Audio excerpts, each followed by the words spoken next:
The continent changes, but the predictions remain the same.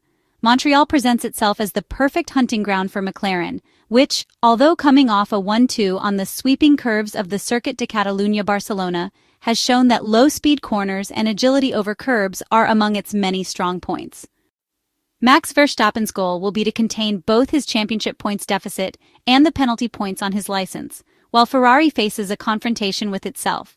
The Italian side is seeking confirmation, eager to prove its progress in tire exploitation during the qualifying session. The Circuit Gilles-Villeneuve in Montreal is a track that differs significantly from Barcelona, where McLaren recently scored a 1-2, but it still suits the papaya cars on paper.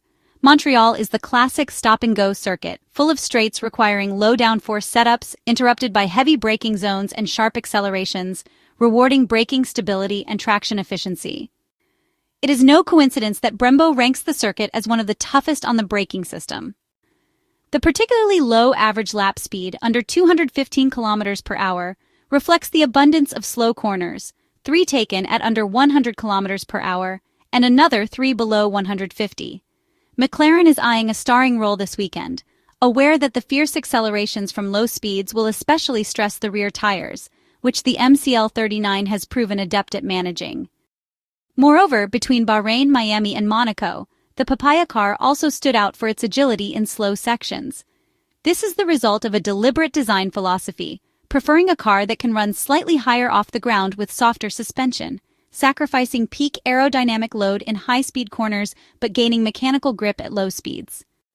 After securing pole position in Monaco, McLaren team principal Andrea Stella summarized that the team's objective during the car's development had been to improve its performance in slow corners and reduce its reliance on running the car very low and stiff, a setup that might work well at certain circuits but less effectively at others. In the Principality, the MCL39 had demonstrated that its soft suspension setup also ensured excellent absorption of bumps, which is a quality that will be crucial over the high curbs and uneven surface of Montreal. With McLaren favored based on its Monaco performance, it is fair to ask whether Ferrari can repeat its form from the Principality. The predominance of slow corners certainly helps with balance, as there is no need to compromise between high and low-speed sections. The absence of fast corners could also benefit Lewis Hamilton, who struggled with the SF-25's oversteer at high speeds, provided he finds better braking confidence. However, it is unlikely Ferrari will replicate its late May form.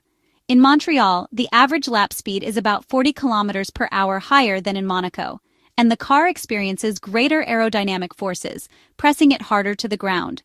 This raises concerns about floor wear, also due to a race distance 17% longer than that in Monaco.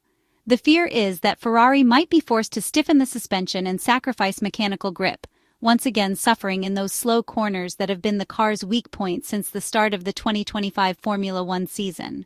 Ferrari's challenge will once again be a difficult task, and the most important comparison for the Maranello team is not against its rivals, but against itself. The team has worked extensively on exploiting the new soft tire in terms of qualifying pace, showing modest progress between the Monaco Grand Prix and Barcelona. After the race in Spain, Ferrari team principal Frederic Vasseur warned that one must remain humble when it comes to tires, as every weekend begins from a blank sheet. The French manager added that Canada would present a completely different scenario, with distinct track surface, cooler temperatures, and different types of corners, cautioning against assuming that what had been learned in Barcelona would still be applicable 2 weeks later. In Montreal, Pirelli is once again bringing the softest compounds in its range, namely C4, C5, and C6, as opposed to the harder ones used at the Circuit de Catalunya in Barcelona. Moreover, the smooth Canadian track surface contrasts starkly with Barcelona's abrasive surface.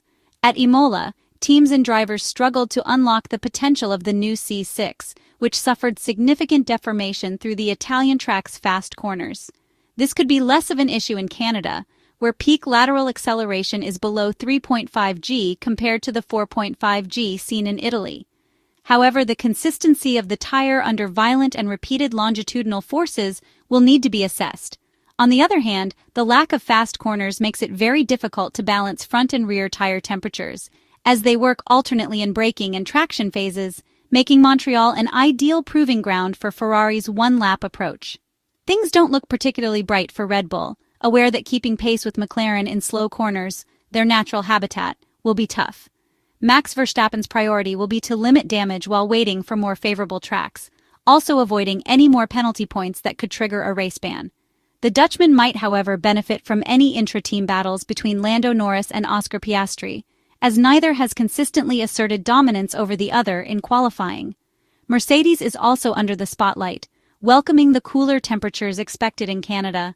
Unless poor setup choices get in the way, the W16 has shown that its rear axle is a strong point, potentially advantageous in Montreal's many traction zones. It will be interesting to see if the rear suspension introduced at Imola makes a return, and whether Kimi Antonelli shows progress with the C6 tire, which he struggled to handle consistently in May. Canada is also expected to bring a stronger showing from Williams, potentially closer to the front than it was in Spain, ready to capitalize on any mistake from the top teams. The Canadian Grand Prix marks Formula One's return to one of the most beloved events on the calendar, and Fred Vasseur's Ferrari is also getting ready to hit the track. The circuit, named after Gilles Villeneuve, a legendary Ferrari figure, is located on the artificial island of Notre Dame and offers a unique mix of technical challenges, speed, and unpredictability. The 4.361-kilometer circuit features 3 long straights with drag reduction system zones and numerous chicanes that encourage overtaking but also demand extreme precision in braking. Turn 1, a sharp left followed by a fast S section, is one of the first key hotspots of the race. From turn 3 to turn 7 lies the most technical section, where it is harder to follow another car without putting too much stress on the tires. Another crucial point is turn 10, a hairpin that leads onto the long back straight opposite the pit lane and ends in the infamous final chicane. Right at the exit of the latter lies the Wall of Champions, made famous by the many accidents it has caused, even among Formula One's greatest names. Weather conditions often play a crucial role in Montreal. The sudden shift from sunshine to unexpected rain can completely overturn race strategies and test the team's adaptability. Ferrari team principal Frederic Vasseur stated that the team had worked with maximum effort at the Maranello factory to prepare as thoroughly as possible for the Canadian Grand Prix, which he pointed out takes place on a circuit very different from those recently contested.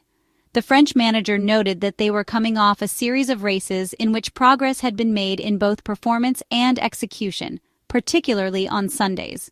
The goal, the Ferrari team boss added, was to continue in that direction, aiming to maximize Charles Leclerc and Lewis Hamilton's result in Montreal and bring home the best possible haul of points. Aiming to confirm the progress seen in recent races, the Italian side is preparing for a crucial weekend at the Gilles Villeneuve circuit to stay in close contention in the Constructors' Championship.